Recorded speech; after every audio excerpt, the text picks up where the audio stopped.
जोश और जुनून कब कड़वाहट और नफरत में बदल जाता है। भोजपुरी सिनेमा की सबसे हॉट और पॉपुलर जोड़ी पवन सिंह और अक्षरा सिंह का रिश्ता कभी प्यार की मिसाल हुआ करता था, लेकिन जब ये जोड़ी टूटी तो हर कोई हैरान रह गया। क्या हुआ था ऐसा जो दिल से जुड़े दो सितारे एक दूसरे के दुश्मन बन गए। प्यार, धोखा और झगड़े और साजिशों से भरे इस कहानी में छुपे हैं ऐसे राज जो शायद ही किसी ने सोचे होंगे। जानिए कैसे रातों रात प्यार में अंधे होने वाले पवन ने अक्षरा को धोखा देकर अपनी राह अलग कर ली और क्यों इस धोखे ने अक्षरा को अंदर तक तोड़ दिया। इस रिश्ते के टूटने का सच आपको चौंका कर रख देगा। भोजपुरी सिनेमा की दुनिया में पवन सिंह और अक्षरा सिंह की जोड़ी एक समय हॉट टॉपिक हुआ करती थी। दोनों ने साथ मिलकर एक से बढ़कर एक सुपरहिट फिल्में दी और उनके गाने फैंस को दीवाना बना देते थे। ऑन स्क्रीन हो या ऑफ स्क्रीन, इनकी जोड़ी हर अंदाज बेमिसाल थी। जब भी ये दोनों स्टार्स एक साथ दिखाई देते तो लोग इनके प्यार की मिसाल दिया करते थे, लेकिन जितनी तेजी से इनका प्यार परवान चढ़ा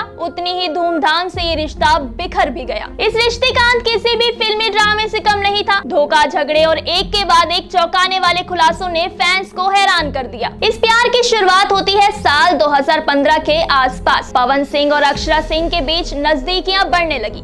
दोनों के बीच की केमिस्ट्री ने इंडस्ट्री में तहलका मचा दिया।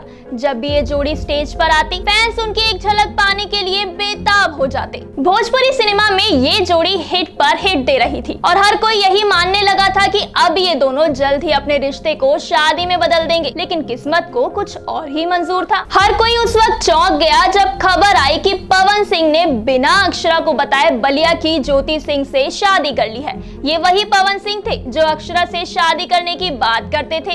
इस धोखे ने अक्षरा को अंदर तक हिला दिया। पवन सिंह की ये दूसरी शादी थी। पहली पत्नी की आत्महत्या के बाद ये फैसला और भी कंट्रोवर्शियल हो गया। ये फैसला अक्षरा के लिए किसी सदमे से कम नहीं था। इस तरह एक सुपरहिट जोड़ी का अचानक अलग हो जाना फैंस के लिए भी बड़ा झटका था। अलगाव के बाद अक्षरा ने एक इंटरव्यू में पवन सिंह पर कई गंभीर आरोप लगाए। उन्होंने कहा कि उन्हें पवन सिंह की शादी के बारे में कुछ भी नहीं पता था। एक्ट्रेस पावर स्टार पर यह भी आरोप लगा चुकी हैं कि उनके एक्स यानी पवन सिंह ने उनके करियर को बर्बाद करने की धमकी दी थी। यहाँ तक कि पवन सिंह ने अक्षरा को जान से मारने की धमकी दी थी। ऐसा इसलिए क्योंकि पवन सिंह ने ज्योति सिंह से शादी के बाद भी अक्षरा से एक्स्ट्रा मैरिटल अफेयर करने के लिए फोर्स किया था। जब एक्ट्रेस ने विरोध किया तो शराब के नशे में धुत होकर वो उनसे मारपीट किया करते थे और गालियां देते थे। पवन ने न सिर्फ उनके साथ धोखा किया बल्कि उन्हें अपने करियर को खत्म करने की धमकी भी दी। एक फिल्म की शूटिंग के दौरान पवन ने शराब के नशे में अक्षरा पर हमला तक कर दिया।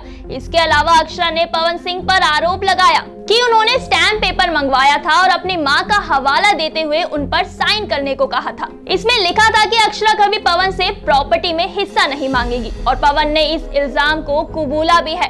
पवन ने कहा कि घर वालों को चिंता थी। उन्होंने कहा जो हो रहा है वो सही नहीं है, इसलिए मैंने ऐसा किया। खैर, ये खुलासा इंडस्ट्री के लिए किसी बम धमाके से कम नहीं था। अक्षरा ने इसके लिए पुलिस में शिकायत भी दर्ज कराई थी और ये मसला सुर्खियों में छा गया था। रिश्ता खत्म होने के बाद दोनों ने एक दूसरे के खिलाफ काफी कुछ कहा। अक्षरा ने कहा कि पवन ने उनके साथ सिर्फ खेला और जब उनका मन भर गया तो उन्हें छोड़कर किसी और के साथ जिंदगी बसा ली। दूसरी ओर पवन ने भी अक्षरा के खिलाफ बयान देकर आग में और घी डाल दिया।